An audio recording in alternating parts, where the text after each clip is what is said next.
আমার আসলে কোনো বক্তব্যই নেই। কারণ আ মানসিক চিকিৎসা তাদের করা উচিত যারা ৩ বছর ৪ বছরের অনার্স সেই ১০-১৫ বছর করতেছে।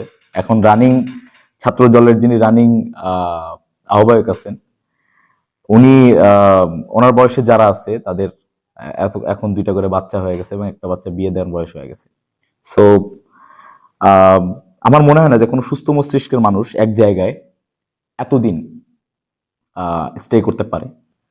এটা ওভারঅল ছাত্র দলের প্রতি আমার পরামর্শ থাকবে একজন শিক্ষার্থী হিসেবে এবং রাকসুর জিএস হিসেবে যে আপনারা তরুণ নেতৃত্ব নিয়ে আসেন, না হলে এই ধরনের বিষয়ই আসবে।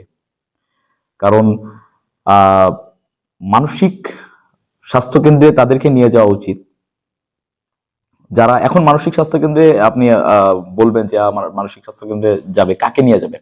এবার যদি বলেন আমাকে নিয়ে যাবে, তাদের আরো একটা টেনশনে পড়তে হবে যে কারা আমার ট্রিটমেন্ট করবে। তারা ট্রিটমেন্ট করতেও আমাকে ভয় পাবে, কারণ তাদের ভিতরেও এই ভূতটাই আছে, এই পলিটিক্যাল ভূতটা আছে। সো শিক্ষাপন্থী মানুষ যারা থাকবে, যে শিক্ষকরা আছে তাদেরকে সবসময় মাথায় উঠায় রাখবো। কিন্তু এই দালালি ওই দালালি, একজন ইউনিভার্সিটি প্রফেসর তার কত মূল্য আছে সে কি নিজেও জানে?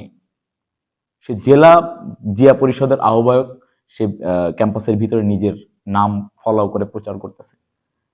এইটা এখন এখন মানে জাস্ট ভিজিবল কি হইতো যে আমি এখন যদি হইতো যে রাকসু ভিপির একটা পোস্টার এখানে টানানো, রাকসু জিএস এর একটা পোস্টার টানানো, এই জুলাইয়ের পরে পলিটিক্যাল টার্ম অনেকভাবেই চেঞ্জ করা যেত। ছাত্র দলের প্রতি এটা পরামর্শ থাকতো। আমি ২টা পর্যন্ত টাইম দিছি, সকাল ১০টার সময় পোস্ট করা হয়েছে, ২টা পর্যন্ত টাইম দিছি।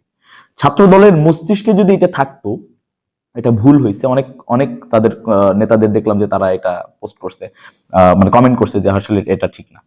ওনাদের মস্তিষ্কে যদি এটা থাকতো, সুস্থ রাজনীতি থাকতো, ওনারা নিজেরা খুলে ফেলতো।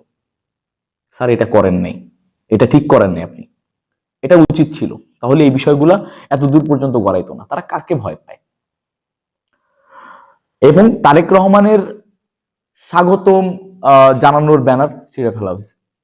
এখানে আরো অনেকগুলো ব্যানার কিন্তু ছিল, আপনার জিয়া পরিষদের ব্যানার ছিল।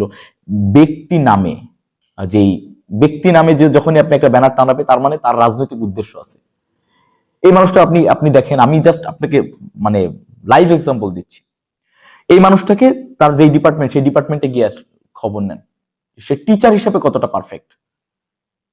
ইউনিভার্সিটি প্রফেসরদের অবস্থা এমন হবে কেন? সর্বোচ্চ শিক্ষাঙ্গন যেই জায়গায়, সেখানে শিক্ষকদের অবস্থা এমন হবে কেন? তারা শিক্ষক কাম দালাল হবে কেন? তাদের আলাদা একটা পার্সোনালিটি থাকবে। একটা ইউনিভার্সিটির ভিসি একজন নেতার সাথে দেখা করতে গিয়ে ধাক্কাধাক্কি করবে কেন? খাবে কেন? ধাক্কার শিকার হবে কেন?